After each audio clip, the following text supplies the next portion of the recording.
And by the way, if you are following online media and articles and whatnot, this is no longer hidden news. More and more professors and academics are writing stuff, and it's being publicized on Twitter in the last 2-3 years. I have had at least, I'd say, a dozen people tweet at me like specific articles, like how do you answer this, and about ulum al-Qur'an, about qira'at, about makhtutat, about issues.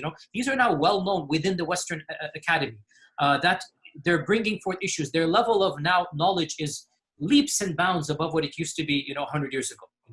And by and large, our ulama in the Eastern world are not aware, by and large, of what's going on in the Western side of things. And they're not answering those questions in a manner that it needs to be answered. And this is something all of us that are in academia fully acknowledge. We actually. What is the reaction you get from the tradition, the scholars of the, let's say, apostates of tradition to you? What do they say to you?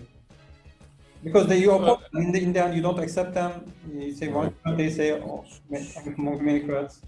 So at the moment I haven't received any reaction because I think most of our traditional scholars, they read Urdu, and our Western scholars and our some of the scholars, Muslim scholars which are based in the West, they read English. But a lot of our traditional scholars in the Indo-Pak subcontinent, they heavily rely on the Urdu language. And because generally what happens is that our traditional scholars, they only lend an ear when something starts to become either popular or either convincing to the masses. It is only then when they feel that they have to maybe give a response.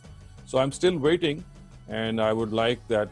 I have sent my book to some of the very famous scholars as well, and I haven't received any responses yet. I very much would like to, but as yet, still it is awaited. I can tell you that they would be very angry and they would never accept what I have said, because you see, I have critically analyzed a lot of narratives from Bukhari, from Muslim, and from some of the other canonical collections, and they don't go along with any person who would criticize or critically reject any narrative which is found in a book like Bukhari. And I think I can, without even knowing what they would, without even finding their reaction, I can predict their reaction. That they will not be, they'll not accept it in any way, and they'll be extremely put off and angry. Yeah, I hope you can in-person conversation in a civilized manner. That would maybe help one side to find the truth. Right.